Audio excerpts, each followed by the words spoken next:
अस्सलाम वालेकुम जी, my name is Nabeel Ali from organic valley Pakistan. और आज मैं अभी मौजूद हूँ फार्म 1 पे। तारिक साहब हमारे साथ मौजूद हैं।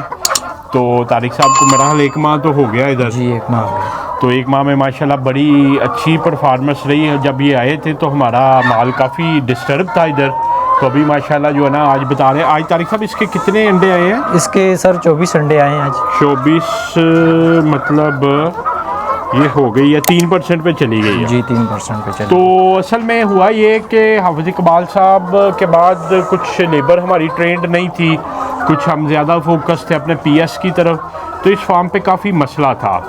तो तारिक साहब बताइएगा कि जब आप आए हैं तो क्या क्या बर्ड को मसाइल थे, किन किन वजूहात की वजह से थे, और आपने फिर क्या क्या मामलात किए हैं, थोड़ा सा अगर आपके तजर्बे से सीख सके। सर पहले मेरे आने के साथ ही इसमें बर्ड जो था ना वो डिस्टर्ब हुआ था। इसको टेम्परेचर में ठंड लग गई थी इसको, तो टेम्परेचर में बर्ड्स इसको क्रोजा आ गया था। मैं जिस टाइम आया तो इसमें क्रोजा था। अच्छा, थोड़ा सा हमारे आवाज़ भी थी। फार्मर्स को बताइएगा, क्रेजा आप किसको, फ्लू को कहते हैं? क्रोजा जो है सर वायरल बीमारी है।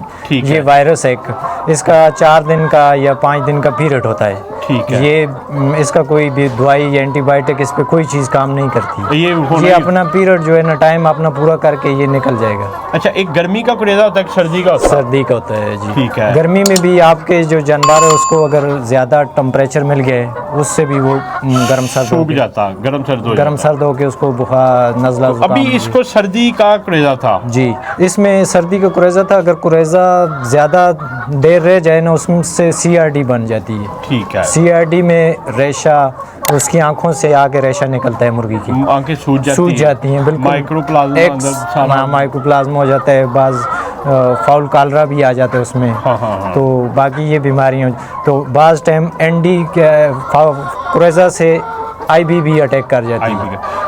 जिस तरह ये हमारा इधर जानवर पड़ा हुआ था सर पीछे, वो फ्रांसर दिखाइएगा। अच्छा, एक तो ये था कि तारिक भाई जब आप आए हैं तो इसको क्रेजे का मसला था जी, तो वो टेम्परेचर कम होने की वजह से हुआ। जी। तो ये दिखाइएगा फ्रांसर, ये फिर आके भट्ठी लगवाई।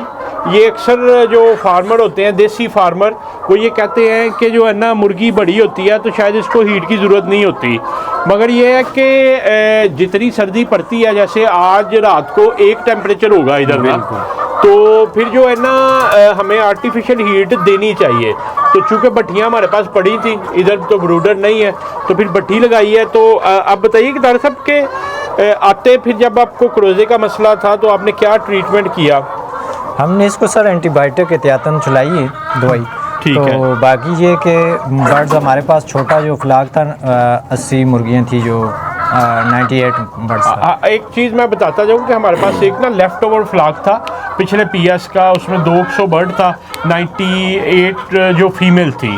तो उस अब बताइएगा वो क्या इंसिडेंट हुआ? उसको वैक्सीन नहीं थी हुई? उसको EDS की वैक्सीन नहीं थी हुई थी सर।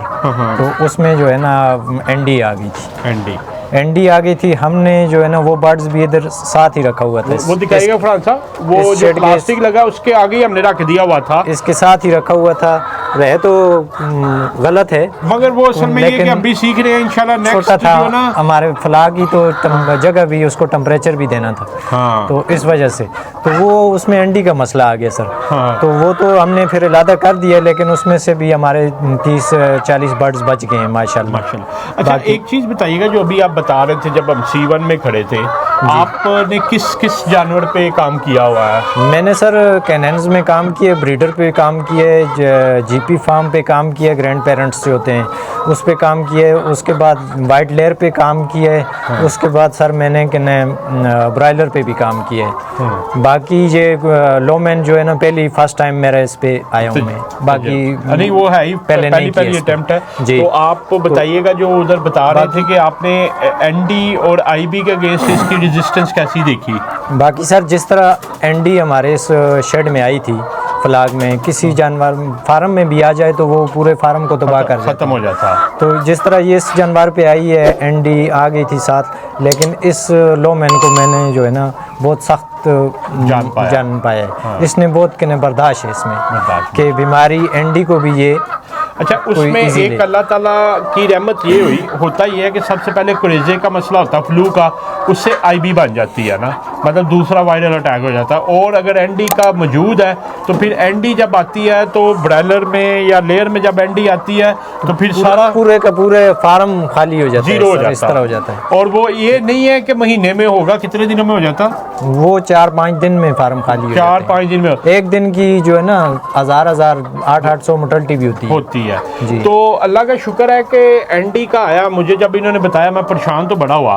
एक अल्लाह ताला ने बेहतर हमसे काम ये करवाया कि इसको NDIB EDS की वैक्सीन हुई थी, वो छोटे बर्ड को नहीं हुई थी, तो इसकी इम्यूनिटी बनी हुई थी।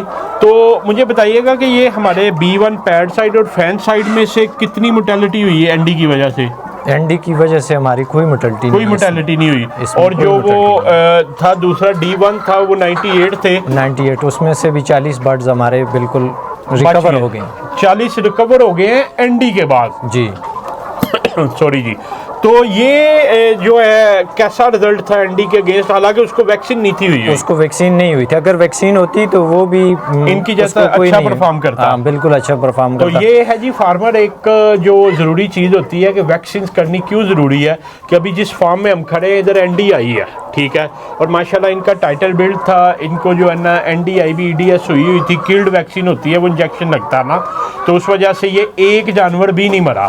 हाँ, आप बता रहे थे कि फीड कम की थी। हाँ, फीड थोड़ी सी इसने कम की, थोड़ा डिस्टर्ब हुआ है। हाँ। लेकिन जिस तरह मेरा तजर्बा था, मैंने जिस तरह दूसरे ब्रीडों पे काम किया है, तो मुझे बहुत डर था इसका। अच्छा। कि मैंने कहा ये शेड खाली हो जाएगा। हाँ। लेकिन आप माशाल्लाह देख सकते हैं कि इसमें से हमारी एक मोर्टेलिटी भी उस बीमारी की वजह से नहीं हुई। हाँ, वो बाकी थोड़ा जानवर जो निकाला उसको तो हुई नहीं थी हुई, वो 50% मर गया, उसको वैक्सीन ही नहीं हुई थी ना। हाँ, उसमें उस वजह से उसने इतना, फिर भी उसमें से 40 जो है ना हमारे रिकवर हो गए। तो आपका तजर्बा कैसा रहा कि ये एन प्रोडक्शन पे आके इसको एनडी आई है और माशाल्लाह आज 24 अंडे 3% हो गए हैं, तो कैसा रिजल्ट रहा? इसने तो ना एनडी ना आईबी ना कुरेजे को कोई चीज़ ये मुर्गी जो है ना समझती नहीं है कि हमारे जो अगले दिन थे अंडे, हमारे इसके 12 अंडे थे। हाँ। कल इसके 18 अंडे थे। हाँ। आज इसके 24 हो गए। 24 हो गए। ये फ्लाक डिस्टर्ब भी है लेकिन अंडा अपना प्रॉपर बढ़ रहा है, प्रॉपर चल रहा है, कम नहीं कि। तो माशाल्लाह आपका कह लें कि 15-18 साल का तजर्बा ये कहता है कि ये सख्त जा रहा है, सख्त जान है। बाकी कोई और ब्रीड होती तो अगर वो 90% पे भी है या 85% पे भी है ना, तो वो बीमारी आ जाए तो वो 30% पे आ जाती है। हाँ। या 0 हो जाती है, एक अंडा भी नहीं देती मुर्गी, एक भी नहीं, डिस्टर्ब हो जाए तो। हाँ।